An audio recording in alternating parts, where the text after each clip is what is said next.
This is what it takes to buy a $50,000 business in 6 months. Is making $2,000 net profit per month. Hi, I'm Jaryd Krause. I'm the host of the Buying Online Business podcast. And today I'm speaking with AJ. He's a Buying Online Businesses course and community graduate who went from being a corporate employee, running a large IT team for a global bank, to now owning an online business and looking at buying more online businesses to build a portfolio. In this pod, we talk about why he went from a failing startup that he tried to deciding to buy an online business, how he discovered my stuff and got into this, what business model he chose to go with and why out of all the business models and education training he went through. We also talk about what the business is, what it does, how it serves his members and aggregates content. We also talk about how much he bought the business for, how much he saved on the acquisition from the listing price, how much the multiple was, and what multiple he actually paid for. We talk about the net profits it's making per month. And then we dive into more about the business. We talk about the risks of buying a business. We talk about how much due diligence he's done, what type of due diligence he did. We talk about, I asked him what was the harder part about buying a business, which is fascinating. It's a bit different to everybody else's answer, but it's quite important.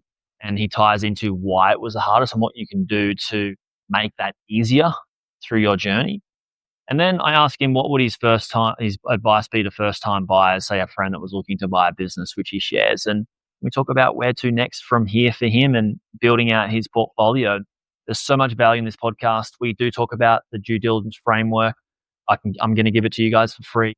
Go to buyingonlinebusinesses.com or just free resources, or check out the resources in the top navigation bar and you can get that for free. It's made people millions of dollars. It's saved people millions of dollars. It's what AJ has used, I've used, and so many people. So go away, grab that, and enjoy the pod.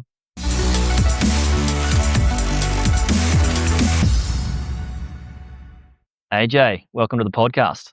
Hey, Jaryd. Well, thanks for having me. Absolutely. Thanks for coming on. It's so good that to have you guys come on and share your experience is like gold for people wanting to buy a business. So I'm grateful, and everybody else that listens to the podcast and is on the same journey in the course and the community is super grateful for you coming on. And you're a graduate. Congratulations on your acquisition. Yeah, thank you. You know, it's been an exciting and wonderful journey. Happy to talk about it and happy to share my experience. Happy to tell your listeners what the journey has been like, you know, what's the good and the bad. So absolutely excited to be here. Cool, man. Well, let's start from the start. How do you come to the decision of like, yep, I'm buying an online business? Like, where did that come about? Well, so I started looking into businesses, you know, and like probably a lot of your listeners who've been in similar situations in the past, you know, where they've been wanting to go on their own, do something of their own. I started with, you know, I had a startup that unfortunately was, you know, one of those, you know, as they say, 90% of startups don't make it. I'm one of those 90%. You know, startups are hard. It's really hard to build something, you know, and then not only just build it, but actually, you know, make it, grow it, and then make it profitable, right? So, Absolutely. You know, that's where really my journey started about 3 to 4 years ago. And then once that did not work out for me, I actually started looking in the brick and mortar space and was interested in buying a brick and mortar business. And I was actually listening to a podcast where you were a guest on that podcast, and it happened to be that you were talking about digital businesses and online businesses. And I'm like, well, my background is technology, and, you know, I didn't even know back then, and this is now we're talking about a year ago, I didn't even know that such a thing existed where, you know, people were basically buying and selling digital assets and digital businesses. So that's really what piqued my interest, right? And I started listening to more of your podcasts, you know, watching your YouTube videos, Jaryd, as well as, you know, a couple of other folks who are sort of in the industry. And I really like watching, you know, buying online businesses, you know, what you had to share in terms of your own journey, but not just that. Also, you were very pragmatic about this is not going to be a walk in the park, right? You were very realistic. You were sharing true experiences. The people that you were bringing on your podcast and, who were sharing their experiences were very realistic, and they were glad that they found you because a lot of them did not come from, a digital or a technology or an online background, just like yourself. Whereas in my case, I did, and I thought, oh, this is going to be, this is up my alley. But no, I think I could be farther from the truth because there's so much more, and I've worked in technology in corporate America for a long time. And it is so different, right? When you're working for a large organization versus, trying to buy an online business. So I'm glad, I came across your channel, and a year later, I'm a business owner. Congratulations. Yeah, I'm glad that you discovered it as well, and I'm super glad it's helpful for everybody. Even just listening, just one-to-one podcast can help. There's some little things people can pick up, which is what they're going to get from this as well. And so, what was the startup that you started, and how long did you run that before you thought I've got to pull the pin on this? Well, the startup was actually, interestingly, it was in the F&B space. It was in a food and beverage space. It was something that it wasn't a pure restaurant thing, but I'm sure you've probably heard of, in these days of, Uber Eats and, whatnot, right? You've heard of ghost kitchens, right? So it was more in a combination of, what's called a ghost kitchen with an actual retail space with a digital application. So it was like these three things combined that I was looking to, basically bring a new concept into the F&B industry, right? And I did that for about a year and a half, and that was a year and a half full time, right? And that was, I wasn't working then. This was right after COVID. So it was a lot of, sweat, money and energy that I poured into this a year and a half. But it turned out to be that, I had an investor lined up from Dubai, and, we kind of started talking. It required a lot of heavy capital because it had that physical presence as well. So not only did it have the application, and not only did it have the ghost kitchen concept, but it also had a physical presence. But a year and a half, I was feeling burnt out. And I think in reality, what I realized was that I was not looking to buy myself a different lifestyle, right? And that's what it was becoming, right? And I think that's what really helped me make a decision of pulling the plug on it, because I think this is the big stark. And I think this is what you talk about, right? In your courses, in your podcasts, is right? Where you want to make people's lives better, right? And sort of give them the freedom to spend time with the people they love and do things with the people they love, right? And that comes with a level of independence, right? Which I wasn't getting from that startup. So yeah, so that was really my startup journey, right? It was very different I did bring the technology aspect to it, but definitely nothing compared to like a pure online digital business. Yeah, yeah, wow. It's so refreshing to hear your take on the challenge of a startup, and you also coming back to the main goal. Like, the primary reason that you're doing something is to, like you said, you want some time freedom, right? That's what I think most people's goals are, and we get caught up in the idea of like, I need to start a business, or I need to buy a business, or I need to grow a business, or I need to make more money. It's like, we don't know. It's the goal isn't money. Like, at the end of the day, you can have all the money and be unhappy, right? The goal is having peace and space and time to do what you love with the people you love, like you said. And what's the point if you're just working, like you've built yourself a job? Most people build a startup, but they build themselves into a job, and that can be done when you buy a business. And I speak to people when I'm, buying a larger business for them, is like, you don't just want to go away and like buy yourself a job. That's not the goal, right? And nobody wants to, like, if to go buy a business. We are just talking off air. The challenge is like, yeah, buying a business is tough. Like, who wants to buy a business? Like, nobody wants to buy a business. We just want what that vehicle is going to provide us. Yeah. Right.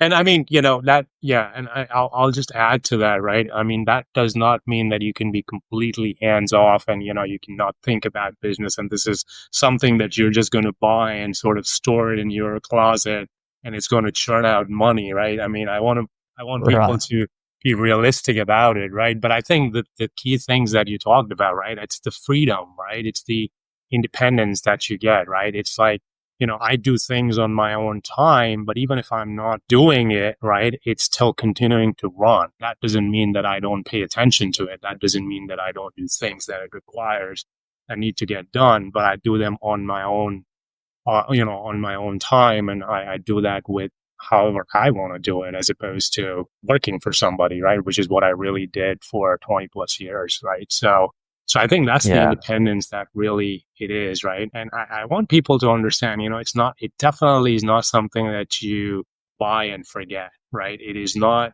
businesses are not such, businesses are not, you put money in a bank account and you forget and you earn interest on it, which is not a lot these days in the world, right? Nobody can earn a living on just pure, savings account interest. But it's you're thinking about it, right? But it's not something that you have to show up at 9 a.m. in the morning and work till like 6 p.m. right?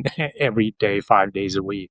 That's not the goal, right? Because then it's a job. That's right. Like you said before, you get to do the work on your own time.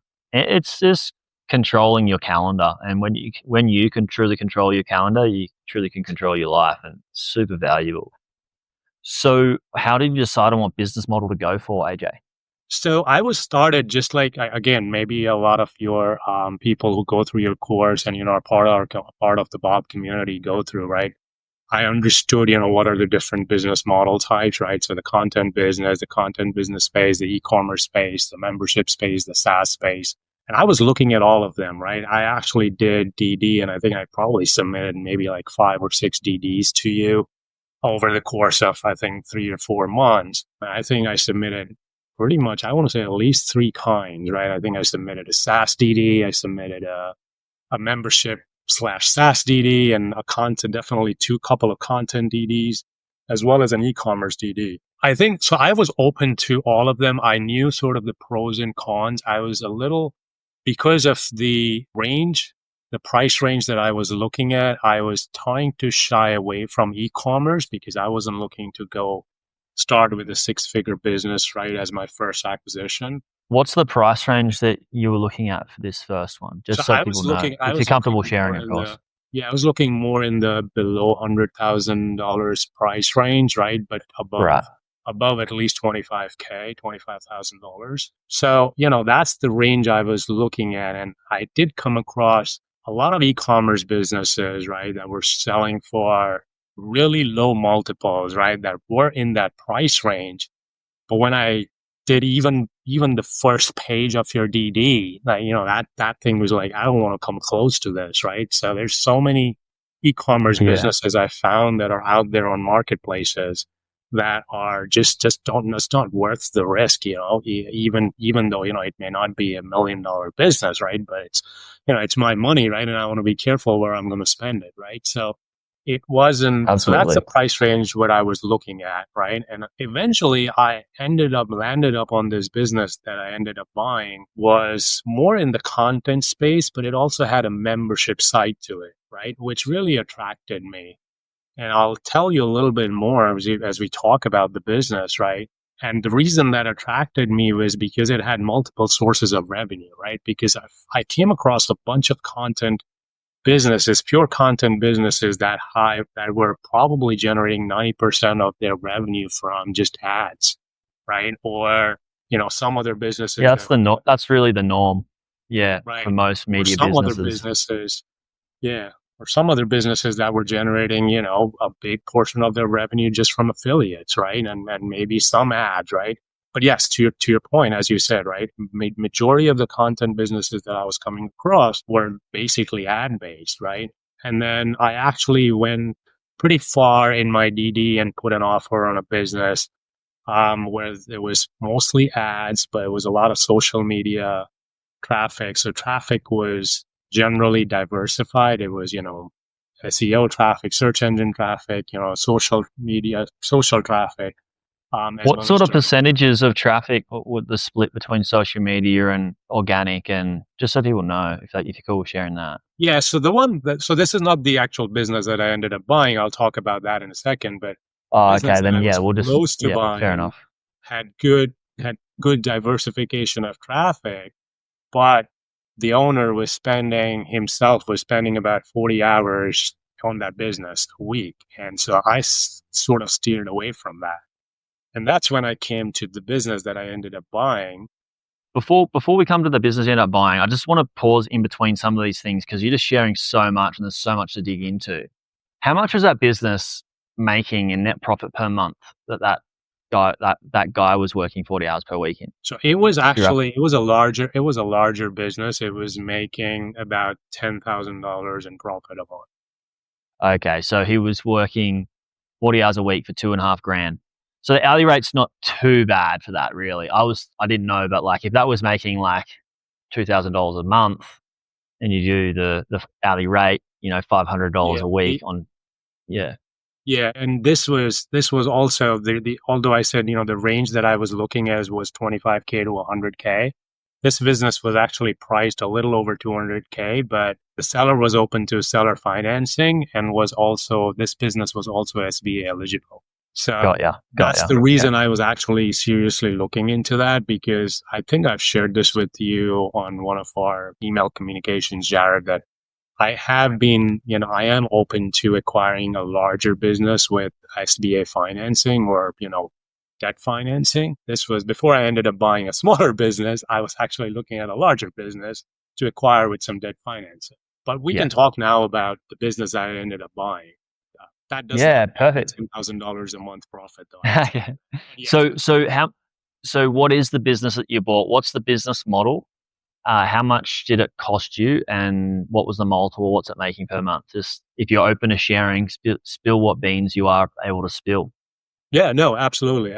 So the business that I ended up buying was primarily a content business with a membership component to it. So the business was making money by, with Zoic ads, and that was about, I want to say 40% of its revenue. The rest of the revenue was split between about 50 to 60%, almost the entire the remaining 60% of the revenue was membership based. So the business is essentially sort of like an application with a lot of content, right? And some application features. So it's not a mobile application, it's a website application, but it's a paid premium subscription, right? That gives you access to about, close to about 8 or 9 additional features that help you organize the content that the business is producing on a regular basis, right? And that gives you, ability to do things with that content, right? Because the engagement, the user community who come to this website are highly engaged, right? This business basically is sort of like a content aggregation site, right? So it pulls content from a lot of different places, and then it helps the users organize those if they become a premium subscriber, right? So it had that membership side to it, and it had the free content side to it that was also had advertising revenue. So the good part about this business was multiple sources of revenue, right? Content/membership, sort of a hybrid model. And then it was listed at, I think it was $62,000. I ended up buying it for $50,000. It was making about $26,000 in net profit a year. So the owner was asking for a 2 or 24, close to 24x multiple. I ended up buying it for a 19x multiple. Awesome. Congratulations. So you bought it for, what was it, $50,000? No, $50,000? $50,000. It was listed for $62,000. Cool. And you bought it at a 19 multiple. So what's the monthly profit on it?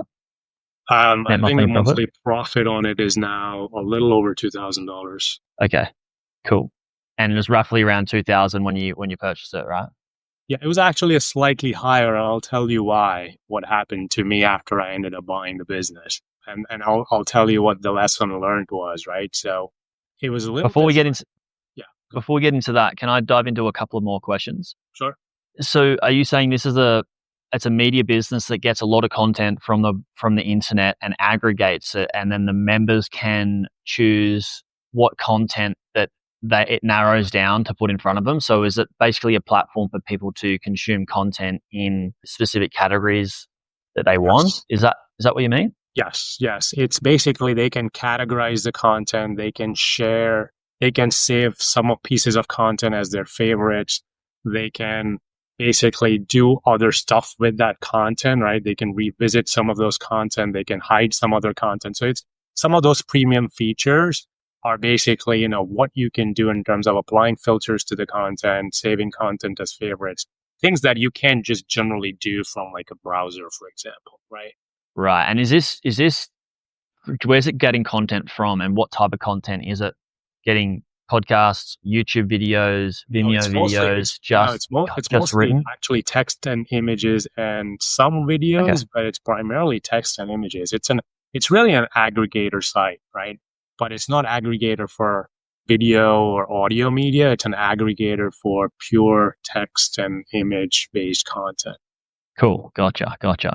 Awesome. And it does So it was require listed. data entry. It does require some data entry work every day. So, but I end up spending, I would say on an average, under 10 hours a week on it. Great. That's awesome.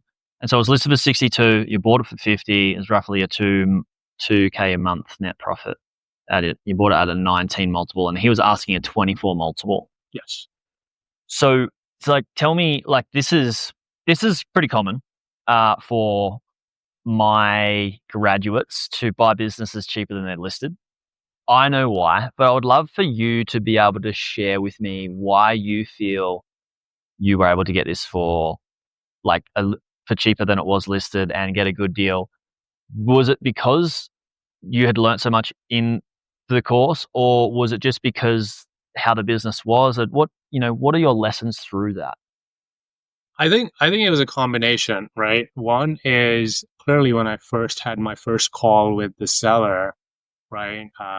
She knew that I knew about the space, right? About online businesses in general. I think the seller had this business listed for a while. So I think it was, and I know some businesses, have been, sitting there on marketplaces. This was actually, I can tell you this, I bought it off Empire Flippers. I think Empire Flippers, as we know, does things a little differently, right? Because they sort of wet the buyer community and, kind of you have to tell them and kind of make sure that you show them the proof of funds before they'll open up certain listings to you. So I think that helped because the seller knew that I was serious. And I think I went aggressive on my offer, right? And I think the seller, again, I keep on saying buyer, the seller did have another offer in the past that fell through. So I think the seller, and I could sense that the seller was a little more aggressive, right, in terms of she really wanted to, I think she had this listed for, I want to say maybe 6 or 7 months now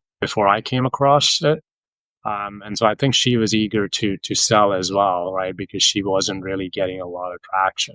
But I was able to prove, one, A, I knew what I was talking about. B, I did not waste a lot of the seller's time before I was comfortable putting an offer, right, because I had done the preliminary due diligence on it. And, I think it was, some of it was probably luck, right, because I think it was timing, right? It was mostly the seller was aggressive and, she knew I was a serious buyer. So I think she accepted we did negotiate. I actually came in even lower than 19x initially. And she basically then reduced her price, and we ended up at $50,000. Awesome. Yeah, luck. It's that definitely plays a part of it for sure. Well, congratulations. I want to get to the difference in net profit, how it was when you first bought it to what it is now, and the changes. But I also want to ask a couple of things around due diligence. But the first one is, in total, because I know you submitted a bunch of businesses to us to review your due diligence. In total, though, how many businesses did you look at, and over what period of time? Like I ask this because a lot of people are probably thinking like, oh, how long does it take you to buy a business? It's not about how long it takes you. It's about the inputs, right? We don't measure time, we measure inputs. So yeah, roughly, what do you think? Like, just off the top of your head, how many you just looked at? Not the ones that you've done full due diligence on, but the ones that you've looked at. Like, and what time frame was that in? Yeah, so I looked at, I want to say easily at least 50 businesses, over 50 businesses over a time frame of, let's see, I want to say 6 months. I looked at over 50 businesses over 6 months. And I am actually, and the reason I kind of moved away from my camera for a second is I'm counting because I have each of the ones that I ended up doing full due diligence on, but I have them obviously in my folders, right? And I did full DD on, I think that's 14 businesses out of the over 50 that I had looked at, right? Great. Um, and and yeah, so I would say this whole journey from the time I started looking at it till I ended up buying, it was looked at over 50 listings and did full DD on about 14 of them, and then ended up buying one. Yeah, awesome. Let's get to the change in monthly profit before I ask my next question. So you bought it and it was making a little bit more when you first bought it in terms of net profit, is that right? And then it changed, and Yes. you were going to explain why? Yeah, so it was actually making the 40% or so that I talked about where it was coming from ads. Well, that was a big setback.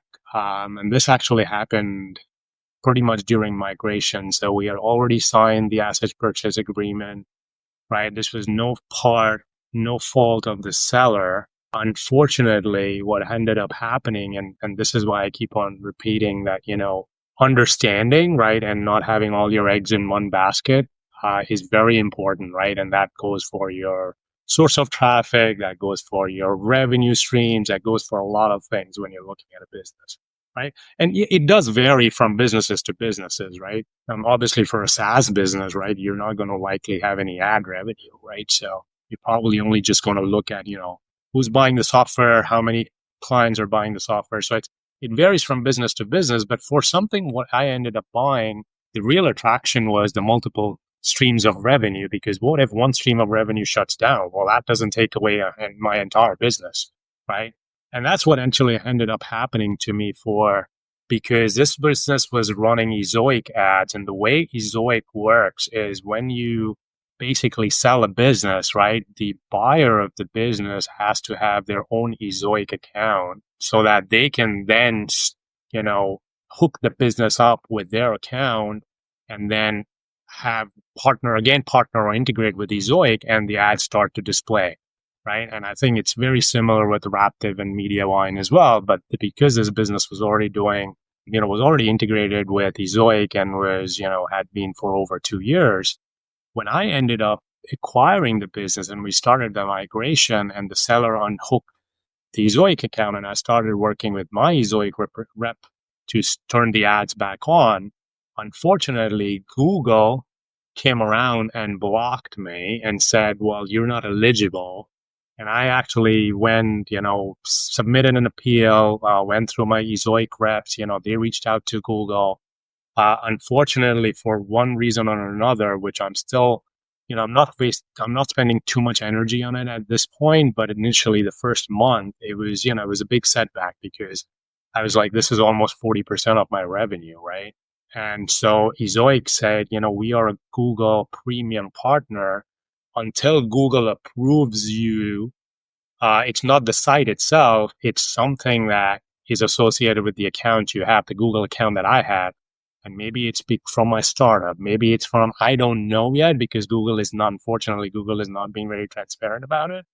I don't know why they would basically not allow me to integrate my new acquired website with Ezoic. So that's Yeah, I've the seen this happen actual. before where Google is just not very transparent around why, but there is a resolve and you can work on it. You can maybe use another account, but I yeah, actually tried it with two different accounts, and it somehow it's not just the email address or the Google Workspace account that I have.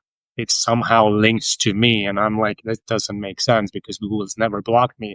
I've never owned a website that was running ads, so I'm still trying to see if I can bring back that or look at another ad source, right, instead of going with Ezoic again. Having said that, I think being adaptable and really understanding that I did not end up losing my entire business because it was only 40%, I actually leaned more and I started collecting a lot of data on what the remaining part of the business was already producing, right? And what were some of the things that the previous owner had not even leveraged, right? So But really, that's the part that I lost, right? So about 40% of the revenue. Now I can say I've actually reduced that loss down to only losing 30% because I've been able to add 10 more percent of my revenue by leaning in on the membership side of the business more, right? Yeah, that's Uh, amazing. And you can also, like you said before, you can submit the site to other ad platforms as well while Google is fumbling around, or Ezoic is fumbling around, whatever's happening. There's multiple other ones out there that you could get that revenue back now as yeah, well. But it yeah, doesn't seem yeah. like it's a focus for you right now. Yeah, yeah. And the reason I'm not focusing is because the competitors of this business are purely very heavily reliant on ads, right? And I have a very strong a competitive edge and a differentiating factor in this business that I'm the only business that has these premium features that can charge, a small, it's really literally I only charge my subscribers less than a cup of coffee a month, right? So it's very low, but that way I can get a lot of subscribers, right? So I'm kind of leaning on that It's a lot strategy lot more easier than to trying to convert with go a in lower the same offer. direction as some of my competitors are. Sorry, were you saying something? Sorry. I love that.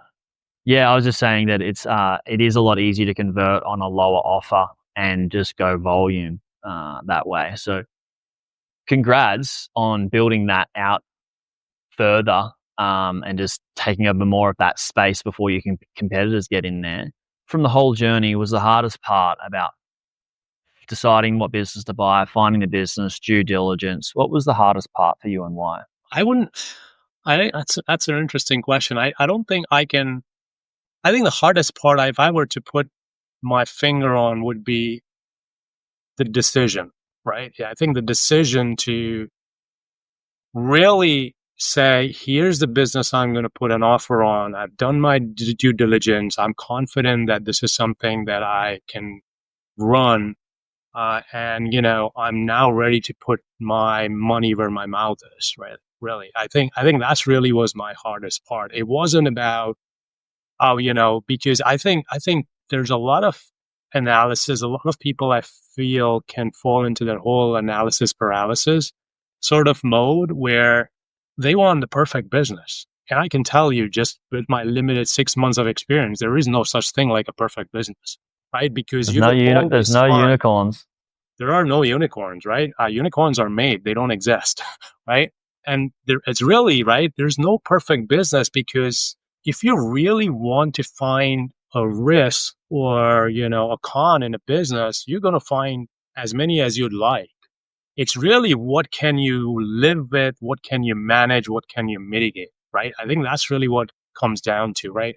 What are some of the things that you're going to not compromise on? And I think I touched on one of them earlier, which is I am not willing to spend 40 hours of my week running a business, right? That's something that I was very clear that I'm not, even though the business may look very attractive to me, but my time is worth more. My time for myself and for my family and for the people I love is worth much more than a really sweet deal, right? And so I think it's really pulling the plug on. Okay, I think I've gained enough knowledge. I think I've done good due diligence. I'm confident I can run this thing. I'm confident I can buy this and not regret it later.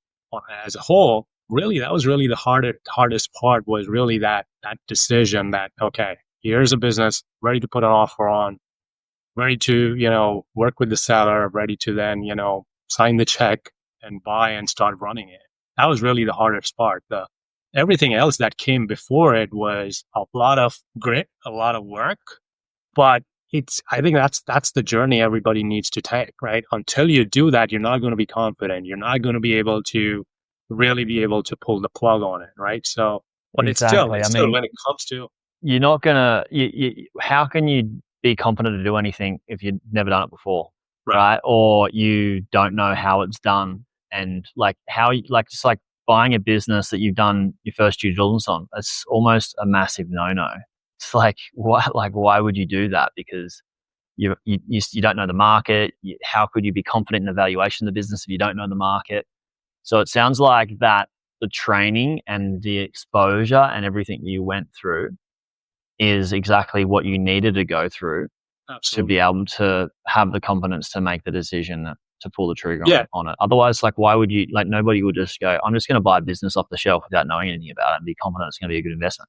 Right. Yeah. No, exactly. Right. And and it's still, as I said, I think it's still, as much as you're confident, as much as the knowledge you've gained, as much as, the due diligence that you've done, it is still, I think the hardest decision is, pulling that plug. Right.